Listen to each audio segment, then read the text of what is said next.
Dalam sepak bola, beberapa orang mewarisi kejayaan. Namun, bagaimana jika itu mewarisi kehancuran? Pada Maret 2021, Barcelona yang dulunya merupakan jantung sepak bola, berubah menjadi layaknya gedung yang hancur. Klub itu memiliki utang lebih dari 1,3 miliar dolar Amerika, bermasalah dengan UEFA dan La Liga, hingga pemain terhebat mereka terlepas dari genggaman. Stadion sunyi, para penggemar marah, dan ruang rapat dipenuhi dengan kursi-kursi kosong dan celaan. Ini bukanlah klub. Itu adalah reruntuhan. Dan kemudian dia kembali bukan sebagai penyelamat, tetapi sebagai seorang pria yang bersedia menghadapi badai. Lebih tua, lebih tajam, dan jauh lebih sadar akan apa yang diperlukan untuk membangkitkan kembali klub. Dia kembali ke kursi kepresidenan tanpa janji-janji yang mudah. Tidak ada kekacauan untuk dibangun. Tidak ada anggaran transfer untuk dibelanjakan. Tidak ada waktu untuk bermain politik. Hanya kekacauan. Tetapi Laporta memiliki satu hal yang tidak ada orang lain yang melakukannya. Dia telah melakukan ini sebelumnya, dia telah membangun kembali sekali, dan dia percaya itu bisa dilakukan lagi. Kebanyakan pria tidak akan melangkah ke dalam gedung yang terbakar, tapi ia masuk sambil tersenyum dan apa yang terjadi selanjutnya bukanlah keajaiban, itu adalah sebuah rencana. Ini adalah kisah tentang bagaimana Joan Laporta membawa Barcelona kembali dari kematian 2 kali.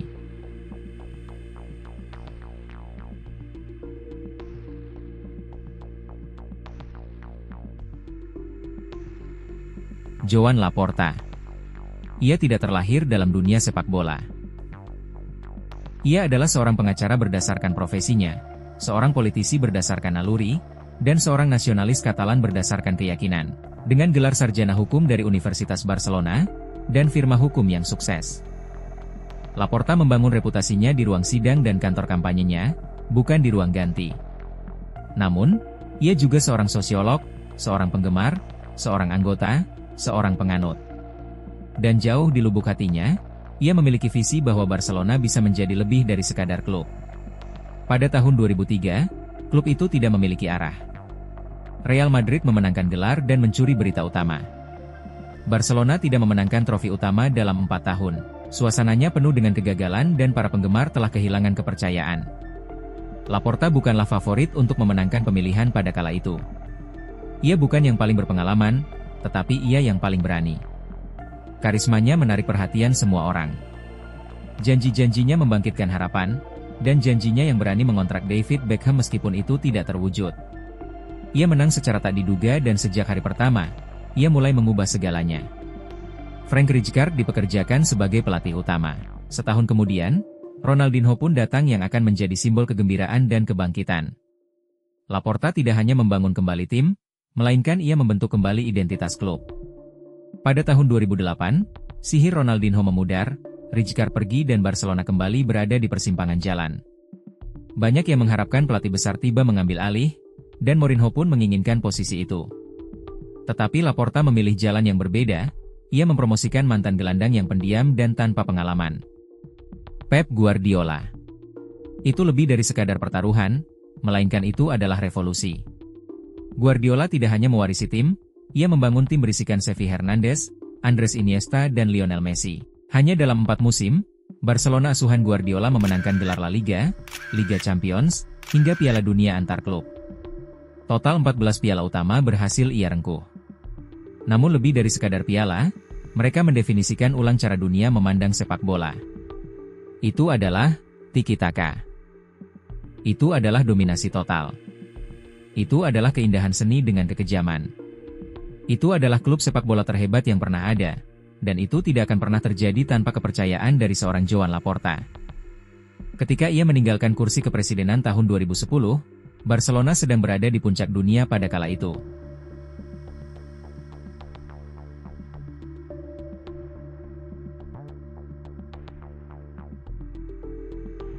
Namun kesuksesan bisa rapuh pada tahun-tahun berikutnya, dan keretakan mulai menyebar di bawah kepemimpinan Sandro Rosell. Kemudian, Josep Maria Bartomeu. Awalnya tim tampak masih bergerak normal dengan Neymar datang, Suarez menyusul dan era MSN sangat menggemparkan. Trofi dimenangkan, gol-gol mengalir, tetapi di balik layar, pondasinya mulai terkikis. Identitas klub mulai terombang-ambing. Transfer pemain menjadi mahal dan tidak menentu. Neymar pun pergi ke Paris pada tahun 2017, dan uang dari penjualannya dihabiskan lebih cepat daripada yang diterima. Lebih dari 400 juta USD dihabiskan untuk 3 pemain, dan tak satu pun dari mereka menjadi Neymar baru. Sementara itu, tagihan gaji meledak. Skuad menua dan beban mulai terasa lebih berat setiap musim. Tidak hanya itu, kontrak Lionel Messi juga berdampak besar terhadap finansial klub. Kemudian datang pandemi, pendapatan anjlok, penggemar menghilang dan manajemen yang salah urus. Pada tahun 2020, utang klub telah melonjak melewati 1,3 miliar dolar Amerika, dan otoritas La Liga memberlakukan batasan pengeluaran yang ketat. Pemain pun diminta untuk menerima pemotongan gaji, dokumen internal bocor, skandal muncul, Messi patah hati dan kecewa diminta pergi dari klub. Bartomeu menolak mundur tetapi kerusakan terus terjadi. Pada bulan Oktober 2020, Bartomeu mengundurkan diri setelah menghadapi mosi tidak percaya, kekacauan institusional dan kemarahan para penggemar. Itu adalah reruntuhan yang membara. Dan di suatu tempat dalam bayang-bayang, Joan Laporta sedang memperhatikan. Dia tidak banyak bicara selama bertahun-tahun, tetapi dia sudah cukup melihat klub yang pernah dibangunnya kembali telah jatuh lagi. Hanya saja kali ini kejatuhannya lebih dalam, reruntuhannya lebih luas dan waktu terus berjalan. Jadi, dia melakukan satu-satunya hal yang ia tahu bagaimana melakukannya. Dia berlari lagi, namun kali ini tidak ada janji pemain bintang, dan hanya satu pesan, saya telah melakukan ini sebelumnya dan saya akan melakukannya lagi. Pada 7 Maret 2021, Joan Laporta terpilih kembali sebagai presiden Barcelona. Klub yang sedang terbakar, tetapi ia tidak pernah takut api.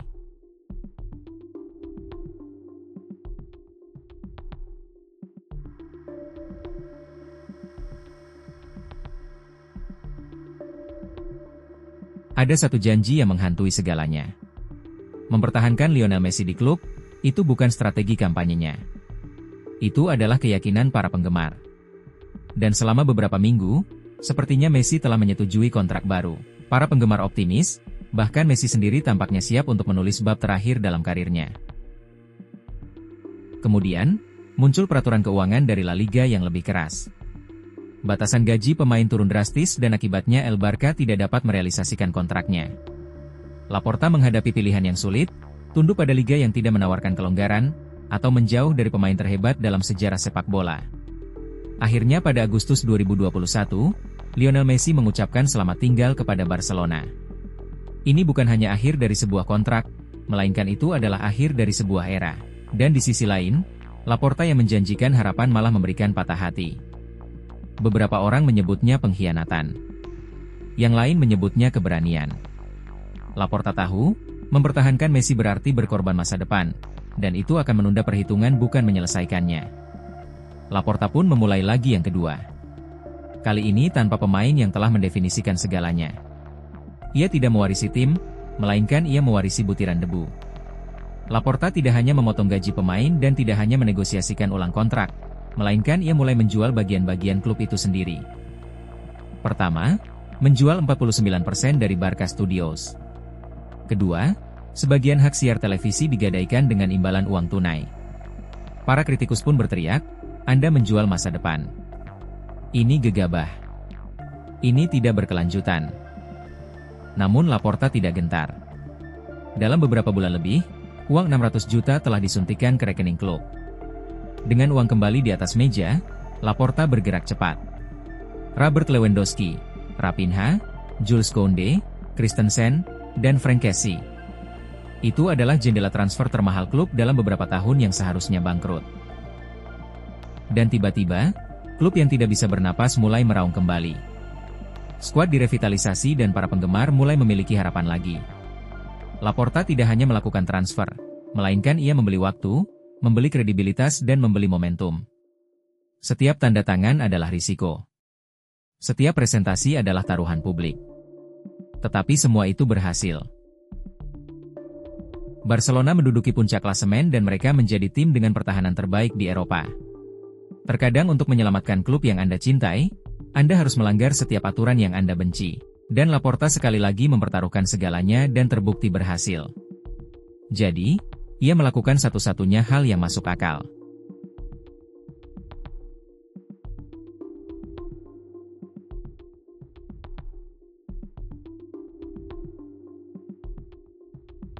Pada bulan November 2021, Xavi didatangkan sebagai pelatih. Saat itu tim berada di urutan ke-9 La Liga. Banyak yang meragukannya lantaran Xavi belum berpengalaman. Awalnya masih terlihat goyah, tetapi perlahan-lahan mulai berkembang. Para pemain muda dipercaya. Para pemain tua ditata ulang. Tim pun naik dari posisi ke-9 ke posisi ke-4, lalu dari posisi ke-4 ke posisi kedua. Pada tahun 2022, Barcelona menjadi pesaing lagi. Dan pada bulan Mei 2023, mereka mengangkat trofi La Liga pertama mereka tanpa Lionel Messi. Laporta kini telah menarik tuas, dan Barcelona telah menarik diri keluar dari kubur. Itu bukan hanya tentang memenangkan gelar La Liga. Itu tentang menang dengan identitas pemain seperti Pedri, Gavi, Araujo, Balde dan semuanya menjadi pusat perhatian. Di bawah Xavi, Barcelona menjadi tim pertahanan terbaik Eropa. Laporta berdiri di belakang itu semua dengan bangga, sabar dan pantang menyerah. Musim 2023-2024, keretakan kembali muncul. Sergio Busquets pergi. Hasil-hasil menurun. Keajaiban memudar. Tidak ada trofi, tidak ada percikan dan tidak ada kesabaran. Laporta menyaksikan semuanya dengan tenang dan hati-hati. Lantaran Xavi telah meletakkan pondasi, sesuatu yang lain sekarang dibutuhkan. Laporta pun siap mendatangkan seseorang untuk menggemparkannya. Musim panas 2024, posisi Xavi tidak aman. Lantaran Barcelona menuntut trofi, dan bagi Laporta itu sudah cukup. Dia berterima kasih kepada Xavi, memeluknya dan menutup bab.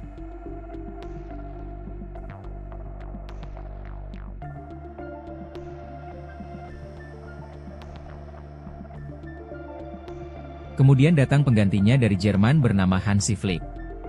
Seorang ahli taktik yang kejam, dan terobsesi dengan struktur. Seorang manajer yang tidak tumbuh di La Masia. Tetapi, siapa yang tahu bagaimana menggunakan potensinya sebagai senjata? Laporta tidak mempekerjakan seorang penyair, ia mempekerjakan seorang mekanik dan hasilnya langsung terlihat. Setiap pemain naik level. Koundé menjadi tembok sisi kanan. Raphinha kembali lebih tajam. Fermin Lopez menjadi tak kenal takut.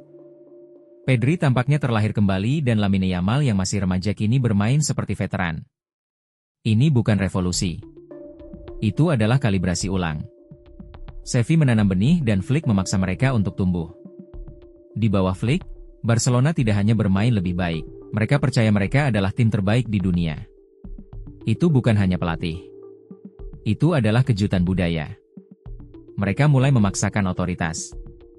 Tekan lebih keras dan berpikir lebih cepat. Barcelona tidak hanya klub sepak bola, itu adalah simbol, identitas, kebanggaan, kekuasaan, dan Joan Laporta tidak hanya seorang presiden, melainkan ia adalah arsiteknya dan pengasuhnya mesinnya.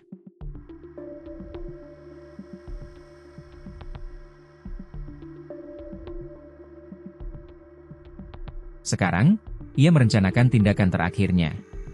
Pada tahun 2024, semua bagian mulai bergerak ke tempatnya.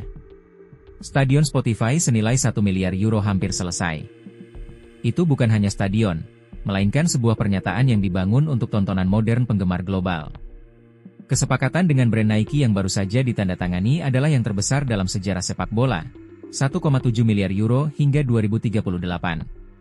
Tidak hanya itu, para pemain muda juga sedang menyala seperti Lamine Yamal, Pau Cubarsí, Fermin Lopez, hingga Hector Ford. Ini bukan hanya tentang tim yang sedang berkembang, ini tentang waktu kekuasaan.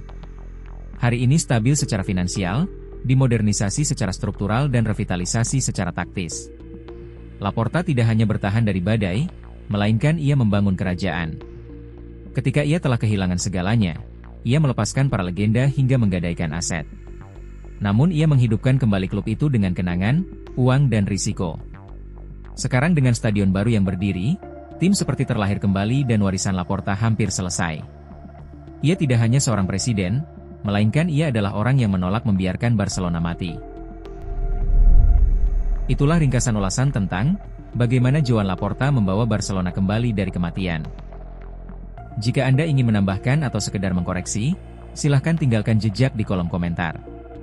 Terima kasih telah menonton hingga detik ini, dan tunggu ulasan menarik lainnya di video selanjutnya.